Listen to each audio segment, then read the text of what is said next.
बेटा हमारा जो टॉपिक चल रहा था वो सरफेस टेंशन का था और हमने प्रीवियस क्लास में सरफेस टेंशन के बारे में और उसके intermolecular forces cohesive and adhesive force के बारे में डिस्कस किया था।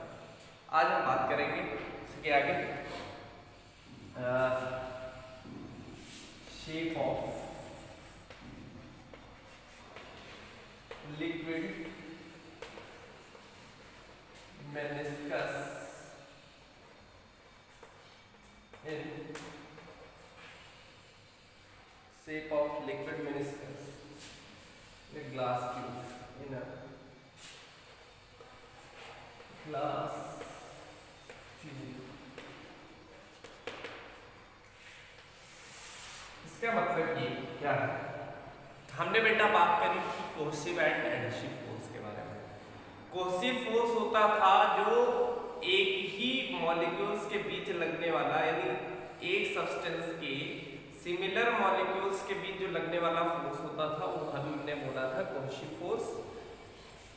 और इसके अलावा एडिशिव फोर्स बोला था कि डिफरेंट मॉलिक्यूल्स यानी डिफरेंट सब्सटेंसेस के डिफरेंट मॉलिक्यूल्स के बीच जो लगने वाला फोर्स है वो क्या होता था? एडिशिव फोर्स होता था।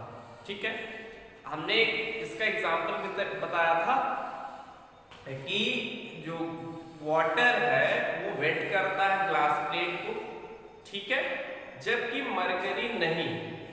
रीजन यही है बेटा कि वाटर और ग्लास के बीच जो लगने वाला एडिशिव फोर्स है वो ग्रेटर है कोहेसिव फोर्स ऑफ वाटर, यानी जो कोहेसिव फोर्स लग रहा है वाटर के मॉलिक्यूल्स के बीच वो क्या है? कम है in comparison to adhesive force acting between glass and water molecules.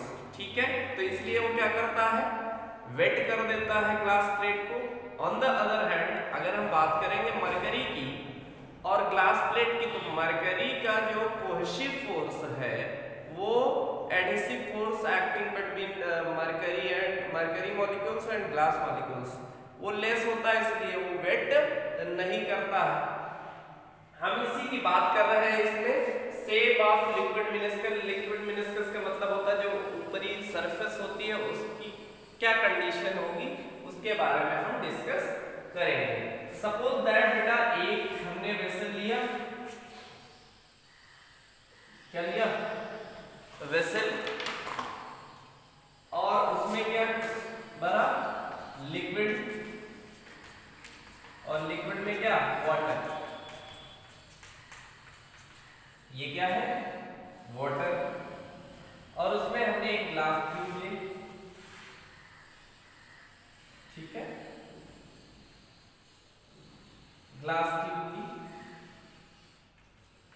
ये क्या है? वाटर है। अब यहां पर हम देखेंगे कि जो ग्लास ट्यूब है, ठीक है, एक क्या है आपका? Glass tube. ये जो वाटर का मेनिस्कस होगा वो थोड़ा सा ऊपर उठा रहेगा, यानी ये हमारी लेयर है, ये सरफेस है वाटर की, हॉरिजॉन्टल सरफेस, लेकिन इसमें जो वाटर होगा वो थोड़ा सा ऊपर उठा रहेगा, यानी इस टाइप से।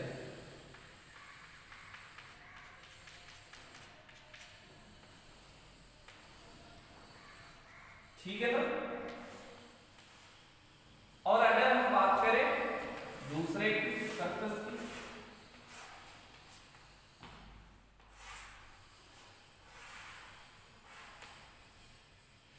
और इसमें हम मानते हैं मरकरी, क्या बेटा?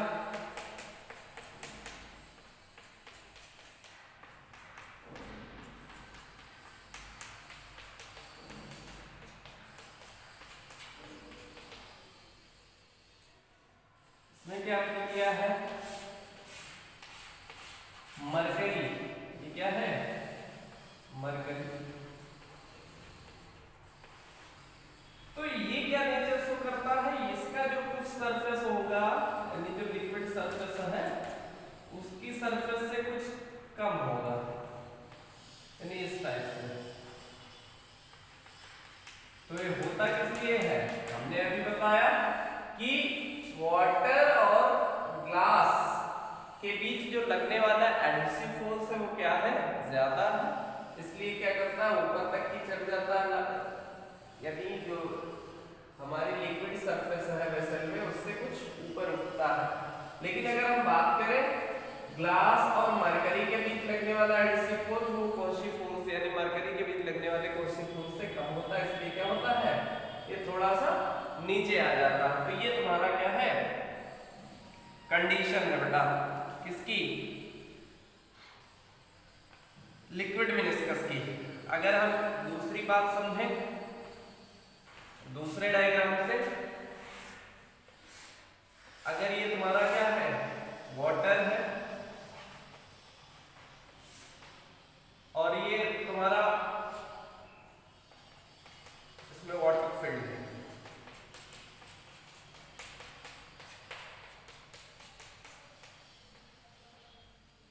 तो अपर सरफेस से क्या होता है, कुछ ऊपर तक की जो है लिक्विड, या लिक्विड मतलब लिक्विड में क्या, वाटर चढ़ जाता है, यानी एक कॉनकेव सरफेस मिलती है।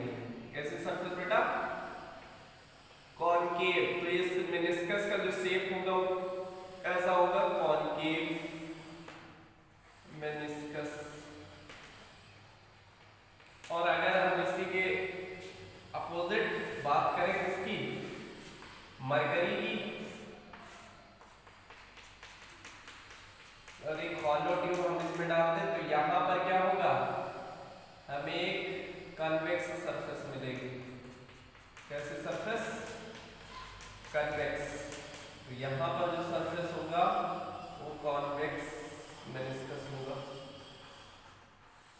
मेनिस्कस। नोट डाउन कर लो फटाफट से, और फिर हम पढ़ेंगे अबाउट एंगल ऑफ कांटेक्ट। किसकी बात करेंगे, ये मरकरी होगा, मरकरी।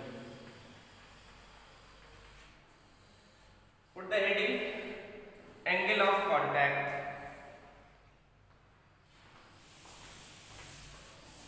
एंगल ऑफ कांटेक्ट,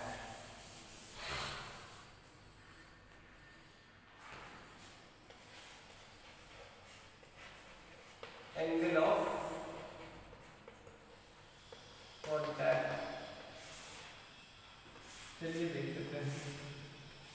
हमने एक वेसल में भरा मरकरी और एक वेसल में वाटर, ये हमने सपोज दैट क्या भरा, वाटर।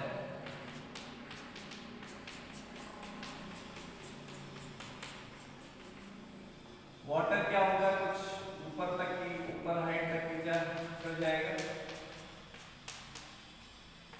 अब यहां पर देखेंगे बेटा, ये जो लेयर है, सॉरी, ये जो लिक्विड का टेंजेंट है और ये तुम्हारा इसका टेंजेंट है ग्लास का, ठीक है, या सॉलिड ऑब्जेक्ट का, इनके बीच जो एंगल बनेगा उसे ही हम क्या बोलेंगे, सॉलिड एंगल। तो ये वाटर और ग्लास के रेस्पेक्ट में है, वाटर, इसमें क्या पढ़ा था हमने, वाटर। अगर हम बात करें किसकी, मरकरी की,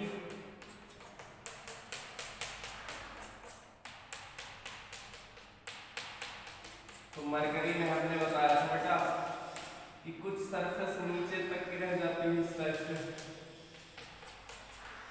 यहां से अगर हम एंगल ड्रॉ करें तो एक एंगल, इसका जो टेंजेंट जाएगा इस टाइप से और इसका टेंजेंट जाएगा इस टाइप से, यानी यहाँ जो एंगल फॉर्म होगा उसे हम क्या बोलेंगे, एंगल ऑफ कांटेक्ट। तो यहाँ पर देख रहे हैं जिसका एडिसिव फोर्स ज्यादा होगा, ठीक है, वहां पर जो एंगल होगा, एंगल ऑफ कांटेक्ट वो एक्यूट होगा, जबकि जिनका कोर्सिव फोर्स ज्यादा होगा उनके बीच जो एंगल बनेगा वो क्या बनेगा, ऑब्ट्यूज एंगल बनेगा। इसकी डेफिनेशन लिख लेते हैं बेटा,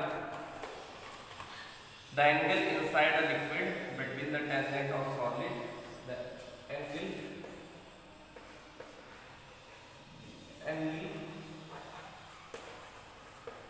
inside a liquid between the tangent of, ये बेटा टेंजेंट है लिक्विड का और ये टेंजेंट सॉलिड का, between the tangent of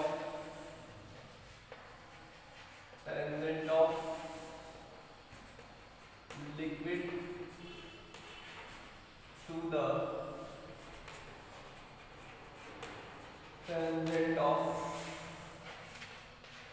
solid, और सॉलिड में हमने यहाँ पर क्या लिया है, ग्लास लिया है, ठीक है। For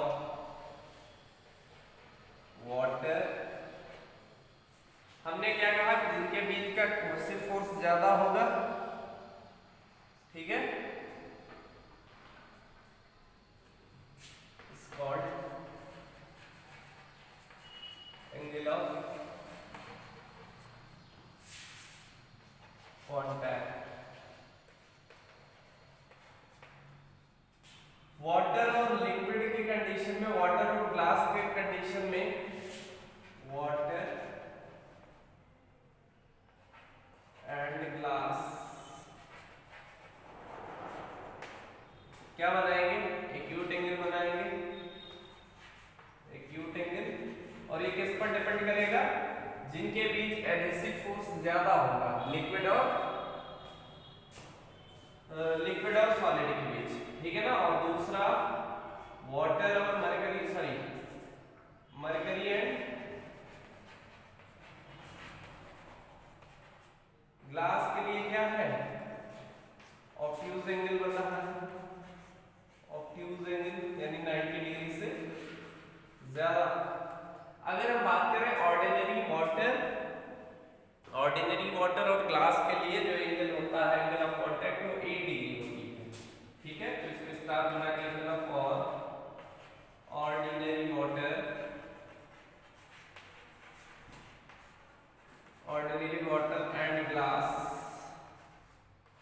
and glass angle of contact कितना होता है, एंगल ऑफ कांटेक्ट ये होता है 8 डिग्री, ठीक है। But for pure water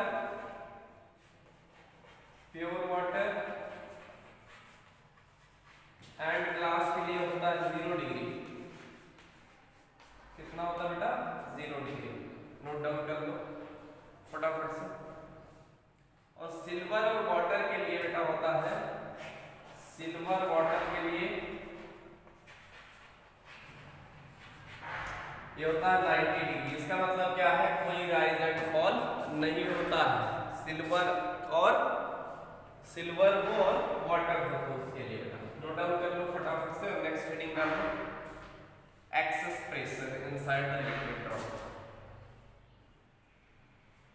excess pressure.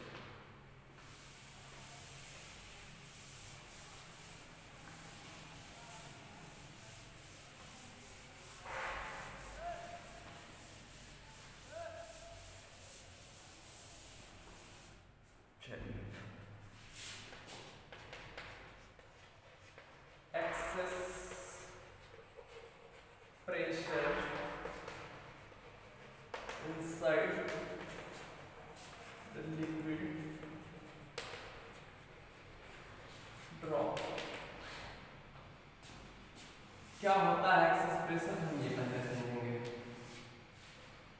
कोई भी बेटा लिक्विड ड्रॉप है या एयर बबल है या सोप बबल है, कुछ भी, हम बात करेंगे पहले लिक्विड ड्रॉप की। लिक्विड ड्रॉप है, इसमें क्या होगा, वाटर होगा या कुछ अलग लिक्विड हम मान सकते हैं।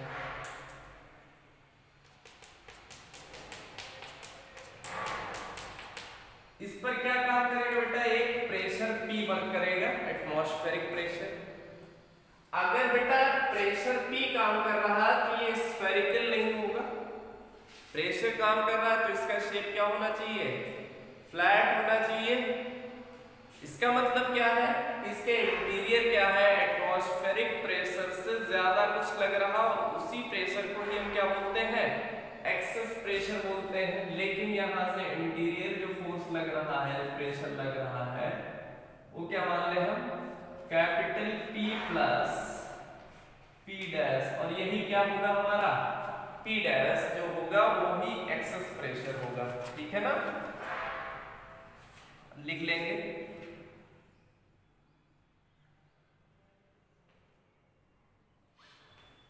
Late P be the pressure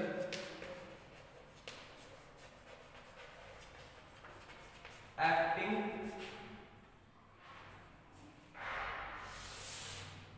on the liquid drop from outside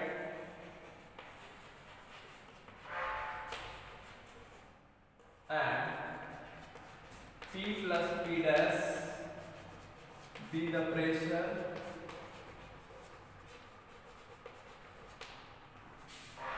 inside. Here P dash is the excess pressure which maintain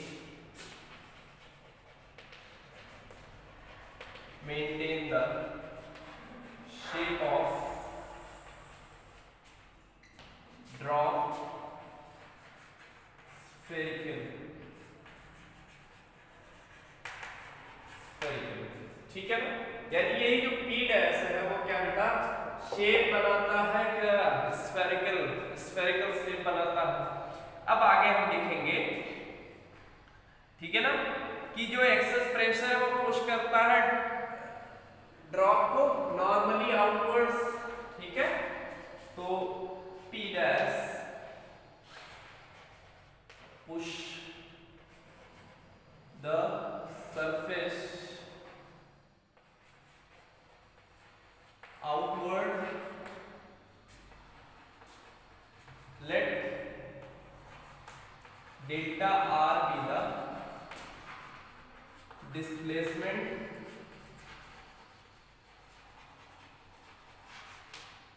outward, then work done क्या हो जाएगा, work done is equal to force into displacement होगा, force into displacement हमने क्या कहा delta R, और F is equal to P is equal to होता है बेटा एफ अपॉन ए। तो यहाँ से फोर्स की वैल्यू हम क्या लिख सकते हैं, प्रेशर इंटू एरिया, तो यहाँ से आ जाएगा P A into delta R, और एरिया की वैल्यू क्या है बेटा pi 4 pi R square, surface area हो जाएगी 4 pi R square into delta R, ठीक है ना। इसको मान लो इक्वेशन नंबर 1। आगे बेटा हम बात करेंगे कि पहले तो एरिया ए माना है और उसके बाद जब डेल्टा आर इसमें क्या हुआ डिस्प्लेसमेंट हुआ, यानी लिक्विड ड्रॉप क्या हो गई बड़ी हो गई,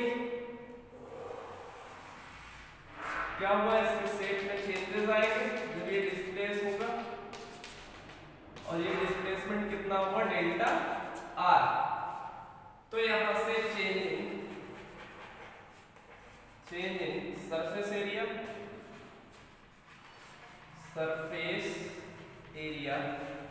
यानी डेल्टा ए इक्वल टू क्या आ जाएगा बेटा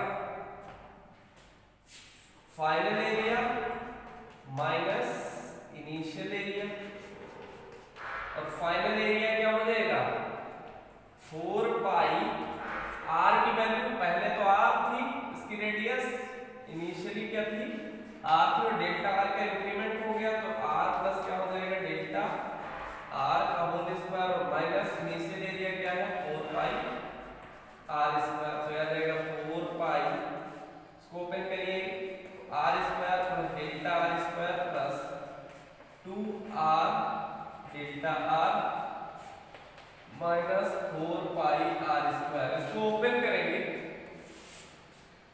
इसको क्या करेंगे ओपन करेंगे, तो डेल्टा ए की वैल्यू आ जाएगी बेटा 4 पाई आर स्क्वायर कैंसिल हो जाएगा, आ जाएगा delta R square plus 8 are delta are, neglecting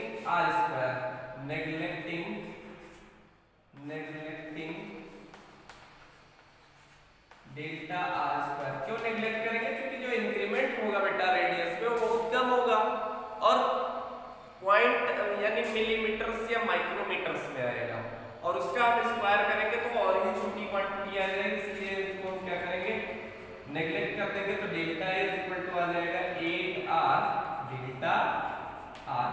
ठीक है, now we know that what you know that कि t इज इक्वल टू होता है t is equal to w is equal to t delta a होता है। w is equal to t delta a होता है surface tension के relation में। तो डेल्टा a की जगह वैल्यू पुट कर दीजिए t into 8r delta r। ये आ गया। अब इन दोनों को क्या करते हैं कंपेयर कर दें। ठीक है, नाउ कंपेयरिंग इक्वेशन 1 एंड 2। तो यहां से क्या मिल जाएगा p डैश, ये बेटा हमारा p डैश है, p dash 4 pi r square 4 pi r square delta r is equal to t 8r delta r। ठीक है, delta r and delta r cancel हो जाएगा, एक r से एक r कैंसिल हो जाएगा और 4 से 2। ठीक है, तो यहाँ delta p dash is equal to आ जाएगा 2t अपॉन। ठीक है, यहाँ बेटा पाई भी बचेगा ना, पाई बचेगा पाई।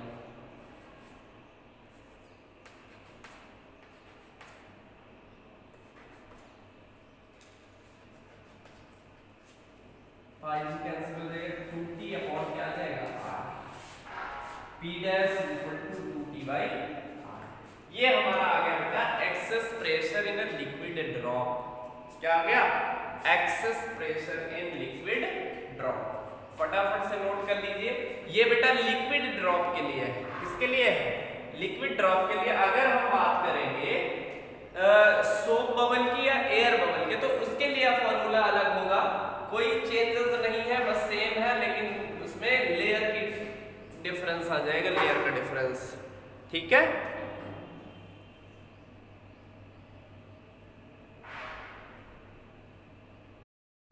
अब बेटा हम देखेंगे access pressure inside air bubble. Air bubble में बेटा एक ही सरफेस होती है, तो एयर बबल के लिए भी सेम फॉर्मूला हो जाएगा, कोई चेंजेस नहीं है। फॉर्मूला लिखना है केवल आपको, inside air bubble, air bubble excess pressure P dash is equal to वहां क्या हो जाएगा 2t by r, same formula. और दूसरा हो जाएगा एक्सेस प्रेशर इनसाइड द